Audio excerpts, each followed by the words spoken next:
سے آئے ہوئے یہ شہزادی فاطمہ زہرا کے مہمان جو آج اس آخری دن کا حق ادا کرنے کے لیے پھر اس بار اسی جگہ جمع ہو گئے، شہزادی آپ سے فقط اتنی گزارش ہے کہ ہمارا یہ مجمع بستی بستی، قریہ قریہ، شہر شہر، ہر جگہ مومنین تقریباً 2 مہینے 8 دن سے آپ کے لال پر آنسو بہا رہے ہیں۔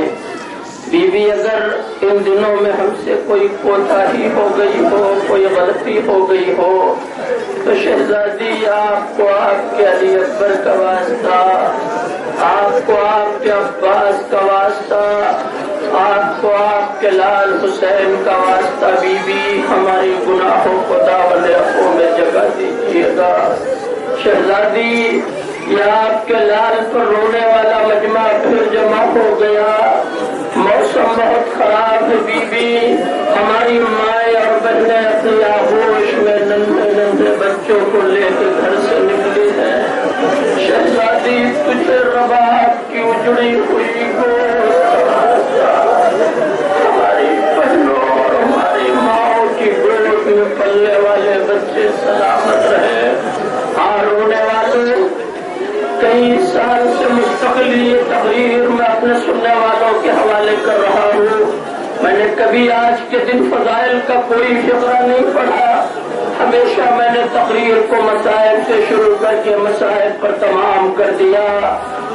بی بی دور دور سے جو مومنین آئے ہیں وہ خیریت سے شام کو اپنے گھر جائیں، اس لیے کہ کسی کی بیٹی اپنے بابا کا انتظار کر رہی ہوگی،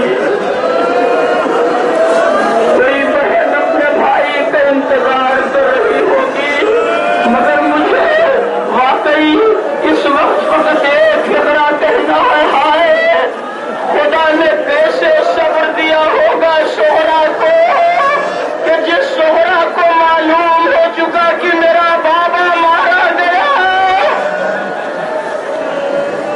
میرا گھر کربلا کے مقتل میں اجڑ گیا۔ اور رونے والوں مسائل میں کوئی کمی نہ کروں گا، ایک مختصر سا مرحلہ اپنے سننے والوں کے حوالے کرنا چاہتا ہوں، یقیناً آپ روئیں گے۔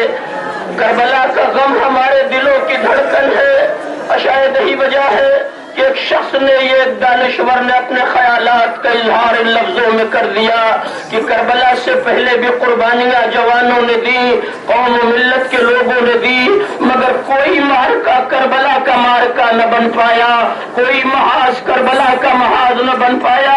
اس کی شاید سب سے بڑی وجہ یہ ہے کہ دنیا کے ہر محاذ پر میمنہ اور میسرہ سب سے بہادر سپاہی کے حوالے کیا جاتا ہے، مگر حسین نے کربلا میں یہ نظام بدلا، میمنہ اصغر کے حوالے کر دیا، میسرہ سکینہ کے حوالے کر دیا۔ جزاک اللہ، خدا رحمت نازل کرے گا حسین نے کربلا کو فتح کیا تو میمنہ اصغر کے حوالے کر دیا، میسرہ سکینہ کے حوالے کر دیا۔ یہی وجہ ہے کہ بھائی بہن کی تاریخ میں پوری کربلا کو محفوظ کر دیا۔ رونے والوں، آج دنیا کا کوئی ایسا ذاکر نہیں ہے جو کربلا کا مصائب پڑھے اور شہزادی سکینہ کا نام نہ آئے۔ کربلا ادھوری نظر آتی ہے، شہزادی سکینہ کے بغیر بہت زیادہ مصائب نہیں پڑھوں گا، مگر چند فقرے اپنے سننے والوں کے حوالے کرنا چاہتا ہوں۔ میرے استاد مولانا عطا حسین صاحب قبلہ مرحوم نجفی نے آقا زنجانی کے حوالے سے بنارس میں مصائب پڑھا۔ شہزادی سکینہ کی مظلومیت پہ رونے والوں، خدا تمہاری بچیوں کو سلامت رکھے۔ تصور کا ایک فقرہ آپ مجھے انصاف سے بتائے، کیا دنیا میں کوئی ماں ایسی ہے کہ جس کے سامنے اس کی 4 سال کی بیٹی کو مستقل تماچے لگائے جائے اور وہ ماں برداشت کر لے؟ وہ رباب کا کلیجہ تھا، سکینہ کربلا سے تماچے کھاتی چلی۔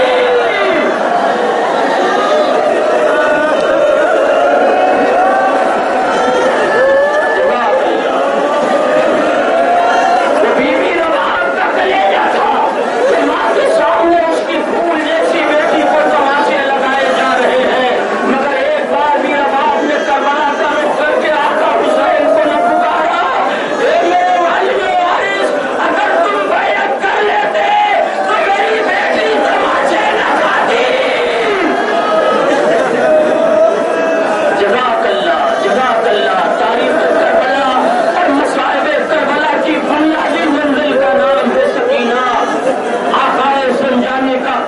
کا فقرہ کہ تاریخ کہتی ہے کہ حسین کا ایک غلام تھا، آقا حسین کا ایک غلام جس کا نام عبداللہ تھا، شہزادی زینب کی ایک کنیز جس کا نام زکیہ تھا۔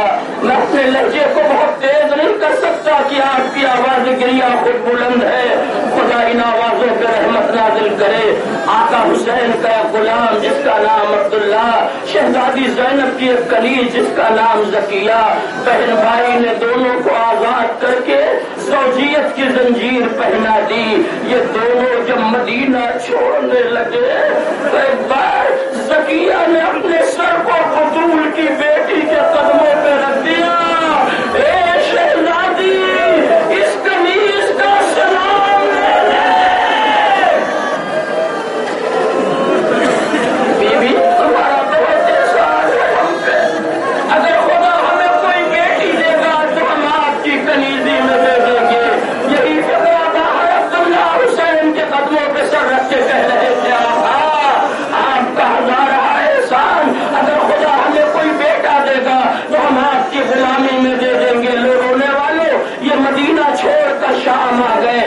آقا زنجانی کہتے ہیں کہ ایک زمانہ گزر گیا، اللہ نے انہیں کوئی اولاد نہ دی، واقع کربلا ہو گیا۔ یہ قافلہ قید ہو کر شام کے اس مقام پہ آ گیا جہاں قیدی بیچے جاتے تھے۔ سنا ہوا فکرہ ہے یا کسی نے چوتھے امام سے یہ بات پوچھی، آقا سب سے زیادہ مصیبت کہاں پڑی؟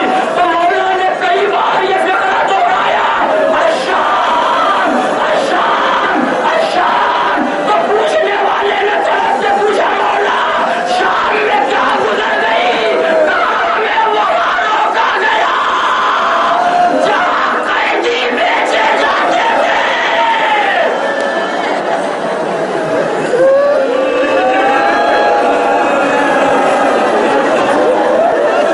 رونے والوں، تاریخ کہتی ہے عبداللہ کا گزر اسی طرف سے ہوا۔ ایک بار شہزادی سکینہ کے رونے کی آوازیں بلند ہوئی۔ عبداللہ بڑے شریف خانوادے کے تھے، اس طرح سے کبھی نظر نہیں اٹھاتے تھے، مگر بچے کے رونے پر فطری اعتبار سے نظروں کا اٹھ جانا یہ ایک فطری مطالبہ ہے۔ بچی کے رونے کی آوازیں بلند ہوئی، عبداللہ کی نظر پڑی، ارے یہ 4 سال کا سن، یہ پھول جیسے رخسار، رخسار پہ تماچوں کے نشان، کانوں سے بہتا ہوا خون، کرتے کا دامن جلا ہوا، بڑھتے ہوئے قدم رک گئے۔ ہائے، کیا اس بچی کو کوئی بچانے والا نہ تھا؟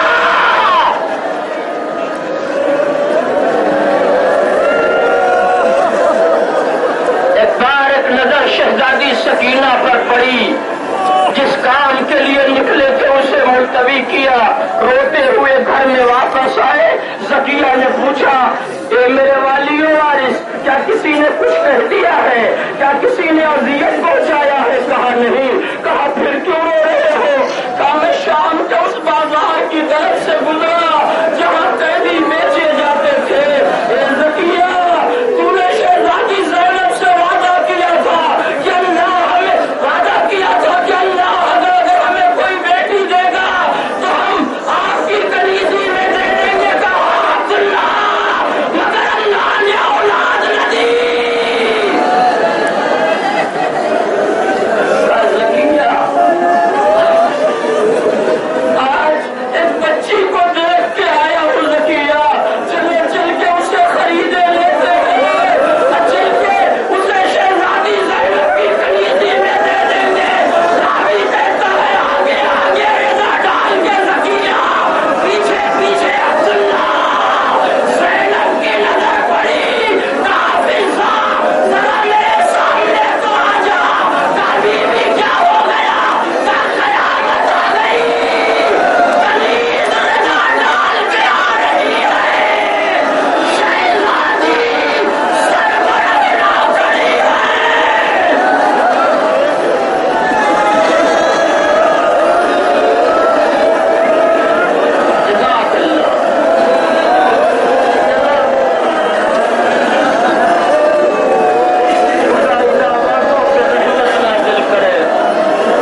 شرائط کو پورا کیا جائے، جہاں میں یہ محسوس کر لوں گا کہ واقعی ہر زاویے سے حق گریہ ادا ہو گیا، وہیں پہ تقریر ختم کر دوں گا۔ میری ماں اور بہنیں اپنے بچوں کو کلیجے سے لگا کر مظلومیت رباب کا یہ فقرہ سن لیں۔ تاریخ کہتی ہے کہ آگے آگے زکیہ، پیچھے پیچھے عبداللہ، زکیہ آگے بڑھی، عبداللہ کی طرف دیکھا، عبداللہ نے اشارہ کیا، اسی بچی کی بات میں کر رہا ہوں۔ زکیہ جا کے قریب بیٹھ گئی، میرے کلیجے میں طاقت نہیں ہے بازاروں۔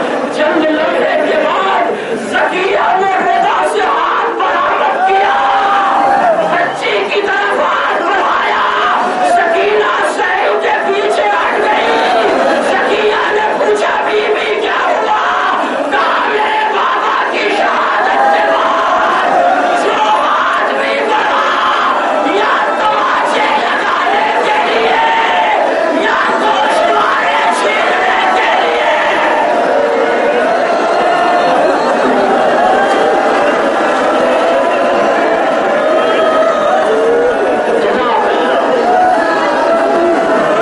جناب زکیہ کہتی ہے بی بی میں تمہیں تماچے لگانے نہیں، میں تمہارے گوشوارے چھیننے نہیں آئی، میں تو تمہیں گوشوارے پہنانا چاہتی ہوں۔ شہزادی کا دل دھڑکا، کہا پھر تم کس لیے آئی ہو؟ کہا ہم تمہیں خریدنے آئے ہیں۔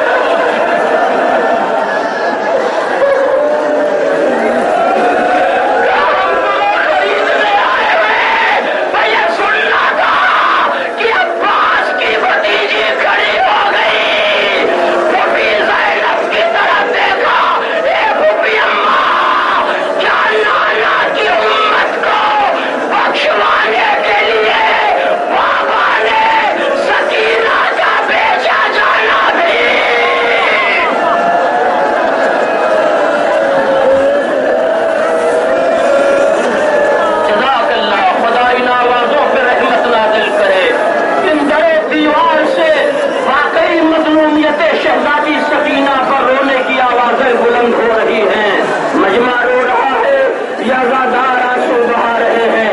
بی بی کہتی ہے اے پھوپھی اماں، کیا نانا کی امت کو بخشوانے کے لیے بابا نے سکینہ کا بیچا جانا بھی قبول کر لیا تھا؟ کہا نہیں بیٹی، ایسا کوئی مرحلہ نہیں ہے۔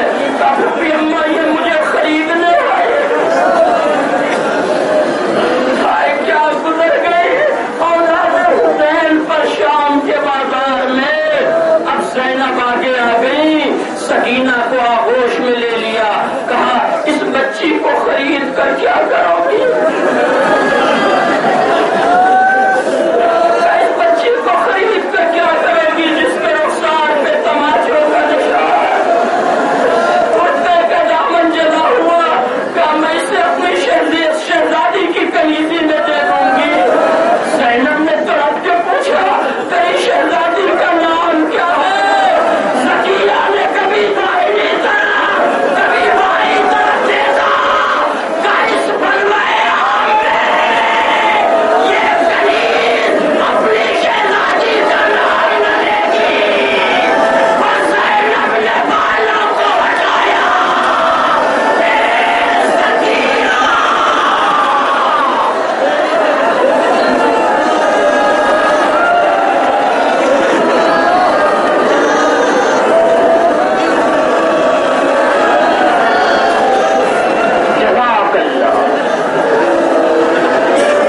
رونے والوں بہت گریہ ہو چکا،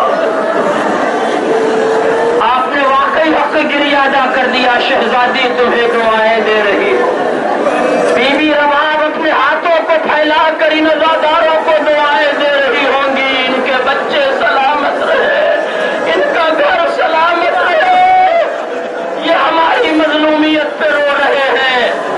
بس ایک مرحلہ اور ختم و دعا، اگلے سال ہم زندہ رہے تو پھر ہمیں ایام عزا کا دن میسر ہوگا۔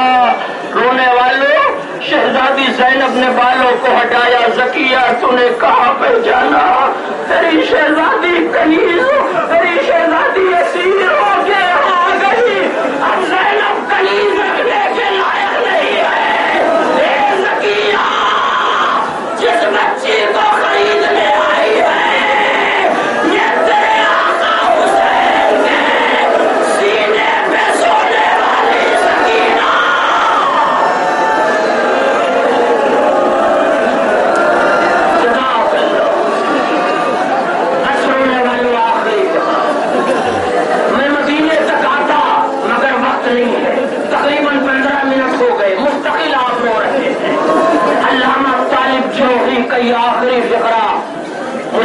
یقین ہے کہ حق گریہ ادا ہو جائے گا، حق گریہ ادا ہو چکا ہے، مگر یہ آخری فقرہ سن لے۔ آج 8 ربیع الاول، رونے والوں یہ رونے کا دن ہے، یہ فضائل کا دن نہیں ہے۔ آپ جانتے ہیں یہ قافلہ آج مدینے واپس آیا ہے۔ میں نے گزشتہ برس اسی مقام پر مدینے پہنچنے کا مصائب پڑھا تھا، مگر آج شاید وہاں تک نہ پہنچ پاؤں۔ علامہ طالب جوہری کا بڑے قیامت کا فقرہ جو پہلی بار میری نظروں سے گزرا روایت میں میں نے دیکھا کہ جب اس قافلے کو رہائی کا پیغام ملا، اے رونے والوں تصور شرط ہے، سنا نہ جائے گا مصائب کا یہ فقرہ۔ میں نے تصور کے یہ فقرے اس کے پہلے بھی پڑھے ہیں کہ جب اس قافلے کو رہائی کا پیغام ملا تو جب محملیں لائی گئی تو کوئی بیوی زندان سے باہر نکلنے کے لیے تیار نہیں، کوئی در زندان کو پکڑے رو رہا، کوئی دیوار زندان سے پکڑے ہوئے آنسو بہا رہا۔ ایک بیوی نے اپنے آپ کو وسط زندان پہ ایک ننھی سی قبر پر گرا دیا۔ اے سکینہ، قافلہ وطن جا رہا ہے۔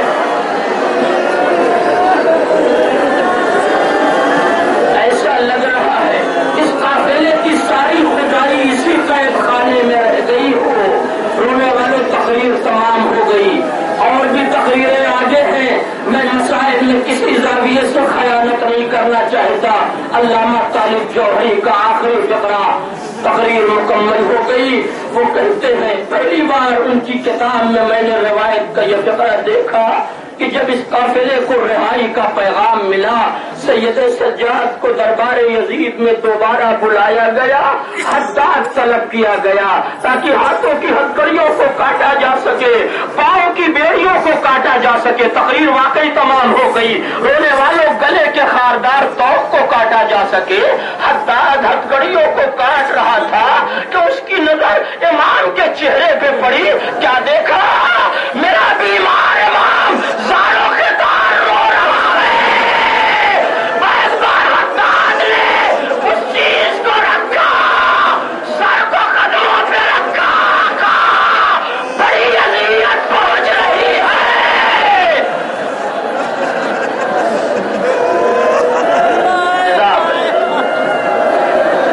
جس چیز سے بھی وہ ہاتھوں کی ہتھکڑیوں کو کاٹ رہا تھا اس کو زمین پہ رکھ کے رونے لگا۔ فرزند رسول یقیناً اذیت پہنچ رہی ہوگی آقا، اس لیے کہ ہاتھوں کی ہڈیاں نظر آ رہی